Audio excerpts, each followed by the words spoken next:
ಈ ಜೀವನದಲ್ಲಿ ನಾವು ಆ ಭಗವಂತನಿಗೆ ಕೇಳುವುದೇನು? ಅದುವೇ ಸಫಲತೆಯಿಂದ ಕೂಡಿದ ಕರಿಯರ್ ಅಥವಾ ಜಾಬ್, ಉತ್ತಮ ಬಾಂಧವ್ಯ ಹೊಂದಿದ ಕುಟುಂಬ, ಉತ್ತಮ ಆರೋಗ್ಯ, ಫೈನಾನ್ಷಿಯಲ್ ಸೆಕ್ಯುರಿಟಿ ಅಷ್ಟೇ ಅಲ್ಲವೇ? ಅದು ನಿಮಗೆ ಈಗ ಸಿಕ್ಕಿದೆಯೇ? ಸಿಕ್ಕಿದ್ದರೆ ಕಮೆಂಟ್ನಲ್ಲಿ ಎಸ್ ಎಂದು ಟೈಪ್ ಮಾಡಿ, ಇಲ್ಲವಾದರೆ ನೋ ಎಂದು ಟೈಪ್ ಮಾಡಿ. ಈ ಜಗತ್ತಿನಲ್ಲಿ ಕೆಲವೊಂದು ಜನಕ್ಕೆ ತಾವು ಅಂದುಕೊಂಡ ಸುಖಕರ ಜೀವನ ಜಾಬ್ ಇರುತ್ತದೆ. ಅವರು ದಿನೇ ದಿನೇ ಪ್ರೊಡಕ್ಟಿವ್ ಆದ ಜೀವನವನ್ನು ಕಳೆಯುತ್ತಾರೆ. ಹಾಗಾದರೆ ಅವರು ಅದೃಷ್ಟವಂತರೇ? ಆ ಸಂತೋಷ ಇಲ್ಲದವರು ನತದ್ರಷ್ಟರೇ? ಹಾಗಾದರೆ ನಾವು ಅಂದುಕೊಂಡ ಜೀವನ ಸಾಗಿಸಲು ನಮ್ಮನ್ನು ತಡೆ ಹಿಡಿದ ಗೋಡೆ ಯಾವುದು? ನಮ್ಮ ಸಂತೋಷ ದುಃಖ ಯಾರ ಕೈಯಲ್ಲಿದೆ? ನಾವು ಏನು ತಪ್ಪು ಮಾಡುತ್ತಿದ್ದೇವೆ? ಈ ಎಲ್ಲ ಪ್ರಶ್ನೆಗಳಿಗೆ ಈ ಸೀರೀಸ್ ನಿಮಗೆ ಖಂಡಿತ ಉತ್ತರ ಕೊಡುತ್ತದೆ. ಜೊತೆಗೆ ನೀವು ಅಂದುಕೊಂಡ ಜೀವನ ಸಾಗಿಸಲು ಖಂಡಿತ ಸಹಾಯ ಮಾಡುತ್ತದೆ. ಅವುಗಳನ್ನು ತಿಳಿದುಕೊಳ್ಳಲು ತಪ್ಪದೇ ಪೂರ್ತಿ ಸೀರೀಸ್ ನೋಡಿ. ಇದು 5 ಭಾಗಗಳನ್ನು ಒಳಗೊಂಡಿದೆ. ಈ ಎಲ್ಲ ಅಂಶಗಳನ್ನು ನಾವು ಶಾರ್ಡ್ ಹೆಲ್ಮ್ಸ್ಟೆಟ್ಟರ್ ಅವರು ಬರೆದ what to say when you talk to yourself ಎಂಬ ಪುಸ್ತಕದಿಂದ ಆರಿಸಿಕೊಂಡಿದ್ದೇವೆ. ಈ ಸಾರಾಂಶ ನಿಮ್ಮ ಜೀವನಕ್ಕೆ ಮೌಲ್ಯ ಒದಗಿಸಲಿ ಎಂದು ನಾವು ಆ ಭಗವಂತನಲ್ಲಿ ಪ್ರಾರ್ಥಿಸುತ್ತೇವೆ. ನಮ್ಮ ಚಾನಲ್ ಸಬ್ಸ್ಕ್ರೈಬ್ ಮಾಡದೇ ಇದ್ದಲ್ಲಿ ದಯವಿಟ್ಟು ನಮ್ಮ ಚಾನಲ್ ಸಬ್ಸ್ಕ್ರೈಬ್ ಮಾಡಿ, ನಿಮ್ಮ ಸ್ನೇಹಿತರೊಂದಿಗೆ ಹಂಚಿಕೊಳ್ಳಿ. ನಿಮ್ಮ ಜೀವನವನ್ನು ಅತ್ಯುತ್ತಮ ಮಾಡುವುದೇ ನಮ್ಮ ಗುರಿ. ನಾವು ನಮ್ಮ ಸಮಸ್ಯೆಯಿಂದ ಹೊರಗೆ ಬರಲು ನಮಗೆ ಸಾಕಷ್ಟು ಮೂಲಗಳಿಂದ ಸೆಲ್ಫ್ ಹೆಲ್ಪ್ ಪುಸ್ತಕಗಳು ಸಿಗಬಹುದು, ಅಥವಾ ನಾವು ಯಾವುದೋ ಒಬ್ಬ ಮೋಟಿವೇಶನಲ್ ಸ್ಪೀಕರ್ನ ಕೋರ್ಸ್ ತೆಗೆದುಕೊಳ್ಳಬಹುದು, ಅಥವಾ ಆ ಪ್ರೋಗ್ರಾಮ್ ಅಟೆಂಡ್ ಮಾಡಬಹುದು. ನಮಗೆ ಆ ಕೋರ್ಸ್ ಅಟೆಂಡ್ ಮಾಡಿದಾಗ ಇರುವ ಕೆಲಸದ ಉತ್ಸಾಹ ಕ್ರಮೇಣ ತಣ್ಣಗಾಗಲು ಕಾರಣವೇನು? ನಮಗೆ ನಮ್ಮ ಬ್ರೈನ್ ಅಂದರೆ ಮೆದುಳು ಹೇಗೆ ಕೆಲಸ ಮಾಡುತ್ತದೆ ಎಂಬುದು ತಿಳಿದೇ ಇಲ್ಲ. ನಮ್ಮ ಮೆದುಳು ನಮ್ಮ ದೇಹದ ಪವರ್ಫುಲ್ ಕಂಪ್ಯೂಟರ್ ಇದ್ದ ಹಾಗೆ. ಅದು ಸರಿಯಾದ ಡೈರೆಕ್ಷನ್ನಲ್ಲಿ ಇದ್ದರೆ ಖಂಡಿತ ನಾವು ಅಂದುಕೊಂಡ ಜೀವನ ನಮಗೆ ಸಿಗುತ್ತದೆ. ಇಲ್ಲದೆ ಹೋದರೆ ಅದು ನಮ್ಮನ್ನು ತಪ್ಪು ದಾರಿಗೆ ಕರೆದುಕೊಂಡು ಹೋಗುತ್ತದೆ. ಉದಾಹರಣೆಗೆ, ನಾವು 18 ವರ್ಷ ಬರುವವರೆಗೆ ನಮ್ಮ ಪೇರೆಂಟ್ಸ್, ನಮ್ಮ ಶಿಕ್ಷಕರು, ನಮ್ಮ ಬಂಧು ಬಳಗ ನಮಗೆ ಯಾವುದನ್ನು ಮಾಡಬಾರದು ಎಂದು ಒತ್ತಿ ಹೇಳುತ್ತಿದ್ದರು. ಅಂದರೆ ನಿಮ್ಮ ಹೆಸರು ಸುರೇಶ್ ಎಂದಾದರೆ ಎಲ್ಲರೂ ಸುರೇಶ, ಅದು ಮಾಡಬೇಡ, ಇದು ಮಾಡಬೇಡ ಎಂದು ಹೇಳುತ್ತಾರೆ. ಸುರೇಶ್ ತನ್ನ ಜೀವನದಲ್ಲಿ ನೋ ಎಂಬ ಮಾತನ್ನು 1,50,000 ಸಾರಿ ಆದರೂ ಕೇಳಿರುತ್ತಾನೆ. ಕೆಲವರು ಕನಿಷ್ಠ 1,00,000 ಸಾರಿ ನೋ ಅನ್ನು ಕೇಳಿರಬಹುದು. ಇದೇ ನೆಗೆಟಿವ್ ಪ್ರೋಗ್ರಾಮ್ ನಮ್ಮ ಮೆದುಳಿಗೆ ತಲುಪಿ ಅದು ನಮ್ಮ ಬಗ್ಗೆ ನಮಗೆ ನಂಬಿಕೆ ಬರದಂತೆ ಮಾಡುತ್ತದೆ. ಅದೇ ನಾವು ಆ ವಯಸ್ಸಿನಲ್ಲಿ ನೋ ಬದಲು 1000 ಸಾರಿ ಎಸ್ ಎಂದು ಕೇಳಿದ್ದರೆ ಹೇಗಿರುತ್ತಿತ್ತು? ಆದರೆ ನಾವು ಕೇಳಿದ ನೋ ಶಬ್ದದ ತೂಕ ಎಸ್ ಶಬ್ದದ ತೂಕ ಜಾಸ್ತಿ ಇರುವುದರಿಂದ ನಾವು ಮತ್ತೆ ನೆಗೆಟಿವ್ ಡೈರೆಕ್ಷನ್ನಲ್ಲಿ ಹೋಗುತ್ತೇವೆ. ನಾವು ನೋಡುವ ನ್ಯೂಸ್, ಓದುವ ಪೇಪರ್ ಮುಂತಾದ ಸಂಗತಿಗಳು ನಮಗೆ 75% ನೆಗೆಟಿವ್ ಥಿಂಕ್ ಮಾಡಲು ಪ್ರಚೋದಿಸುತ್ತವೆ. ನಾವು ನಮ್ಮ ಬದುಕನ್ನು ಯಾರು ನಮ್ಮ ಬಗ್ಗೆ ಏನು ಹೇಳುತ್ತಾರೆ ಮತ್ತು ನಾವು ನಮ್ಮ ಬಗ್ಗೆ ಏನು ಹೇಳಿಕೊಳ್ಳುತ್ತೇವೆ ಎಂಬುದರ ಆಧಾರದ ಮೇಲೆ ರೂಪಿಸಿಕೊಳ್ಳುತ್ತೇವೆ. ಏಕೆಂದರೆ ನಮಗೆ ನಮ್ಮ ಮೆದುಳು ಹೇಗೆ ಕೆಲಸ ಮಾಡುತ್ತದೆ ಎಂಬುದು ಗೊತ್ತೇ ಇಲ್ಲ. ಆ ಹಳೆಯ ಪ್ರೋಗ್ರಾಮ್ ನಮ್ಮ ಮೆದುಳಿನಿಂದ ಹೊರಗೆ ಹೋಗದ ಹೊರತು ನಮ್ಮ ಮೆದುಳು ಹೊಸ ಪ್ರೋಗ್ರಾಮ್ಗಳನ್ನು ಒಳಗೆ ತೆಗೆದುಕೊಳ್ಳುವುದಿಲ್ಲ. ಆ ಹಳೆಯ ಪ್ರೋಗ್ರಾಮ್ಗಳು ಬ್ಯಾರಿಯರ್ ಆಗಿಬಿಡುತ್ತವೆ. ಜೇಮ್ಸ್ ಅಲೆನ್ ಅವರು ಬರೆದ ಆಸ್ ಅ ಮ್ಯಾನ್ ಥಿಂಕಂತ್ ಎಂಬ ಪುಸ್ತಕದಲ್ಲಿ ನಾವು ಏನು ಯೋಚನೆ ಮಾಡುತ್ತೇವೆ ಅದೇ ಆಗುತ್ತೇವೆ ಎಂಬಂತೆ ನಾವು ನಮ್ಮ ಮೆಂಟಲ್ ಪ್ರೋಗ್ರಾಮನ್ನು ಕಂಡೀಷನಿಂಗ್ ಮಾಡಿಕೊಂಡಿದ್ದೇವೆ. ನಾವು ಯೋಚಿಸುವ, ಜನರು ನಮ್ಮ ಬಗ್ಗೆ ಹೇಳುವ ಮಾತುಗಳು ನಮ್ಮ ಆ್ಯಕ್ಷನ್ಗಳನ್ನು ನಿರ್ಧರಿಸುತ್ತವೆ. ಅವುಗಳು ನಮ್ಮ ಸಬ್ ಕಾನ್ಷಿಯಸ್ ಮೈಂಡ್ನಲ್ಲಿ ಸ್ಟೋರ್ ಆಗಿರುತ್ತವೆ. ನಿಮ್ಮ ಬಗ್ಗೆ ಒಂದು ಸಲ ಯೋಚಿಸಿ, ನೀವು ಯಾವ ನೆಗೆಟಿವ್ ಡೈರೆಕ್ಷನ್ನಲ್ಲಿ ಹೋಗುತ್ತಿದ್ದೀರಿ? ನೀವು ನಿಮ್ಮ ಬಗ್ಗೆ ಕೇಳುವ ಅಥವಾ ನಿಮ್ಮ ಬಗ್ಗೆ ನೀವು ಯೋಚಿಸುವ ಎಷ್ಟು ಸಂಗತಿಗಳು ಸರಿಯಾಗಿವೆ ಎಂದು. ಹಾಗಾದರೆ ನಮಗೆ ಸರಿಯಾದ ಡೈರೆಕ್ಷನ್ ಸಿಕ್ಕರೆ ನಾವು ನಾಳೆಯಿಂದ ನಮ್ಮ ಕೆಲಸಗಳಲ್ಲಿ ಬದಲಾವಣೆ ತರಬಹುದೇ? ನಮ್ಮ ಭವಿಷ್ಯವನ್ನು ನಾವು ರೂಪಿಸಬಹುದೇ? ಖಂಡಿತ ಸಾಧ್ಯ. ಏಕೆಂದರೆ ನಮ್ಮ ಸಕ್ಸಸ್ ಫೇಲ್ಯೂರ್ ಅವಲಂಬಿಸಿರುವುದು ನಮ್ಮ ಮೆದುಳಿನ ಪ್ರೋಗ್ರಾಮ್ಗಳ ಆಧಾರದ ಮೇಲೆ. ಅಂದರೆ ನಾವು ಜನರಿಂದ ಏನು ಆಕ್ಸೆಪ್ಟ್ ಮಾಡುತ್ತೇವೆ ಹಾಗೂ ನಮ್ಮ ಬಗ್ಗೆ ನಾವು ಏನು ಹೇಳಿಕೊಳ್ಳುತ್ತೇವೆ ಎಂಬುದಾಗಿದೆ.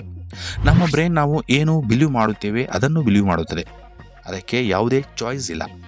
ಅದಕ್ಕೆ ನಾವು ಏನು ಯೋಚಿಸುತ್ತೇವೆ ಅದೇ ಆಗುತ್ತೇವೆ.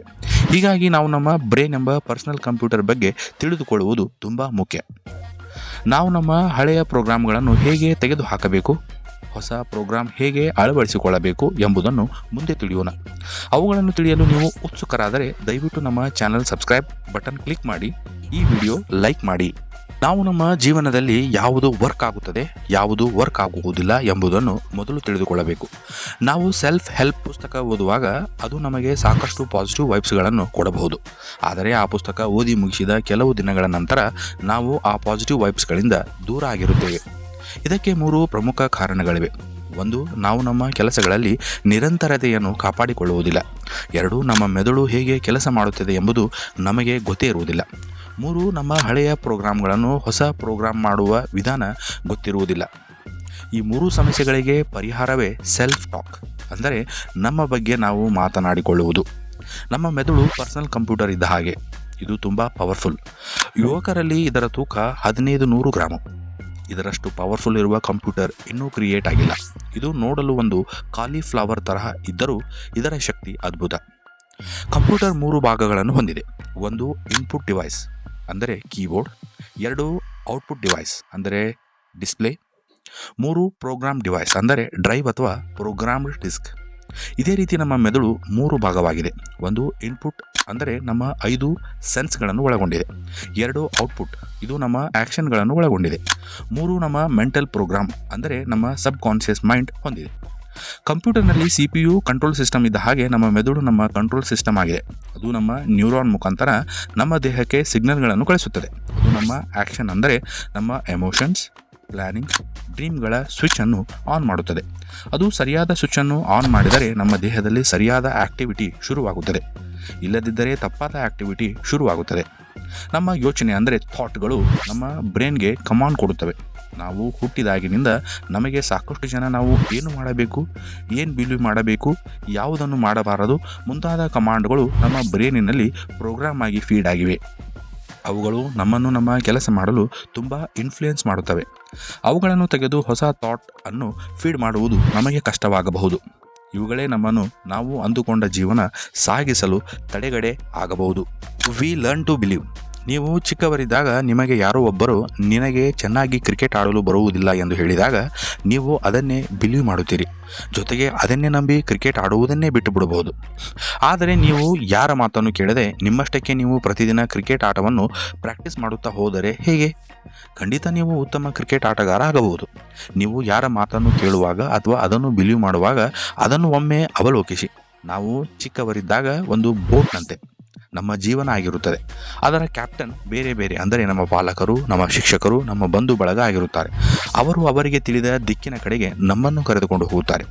ಆ ಬಿಲೀಫ್ ಸಿಸ್ಟಮ್ಗಳೇ ನಮ್ಮನ್ನು ಮುಂದೆ ನಮ್ಮ ಬಗ್ಗೆ ಅಪನಂಬಿಕೆ ಮೂಡಿಸುವಂತೆ ಮಾಡುತ್ತವೆ.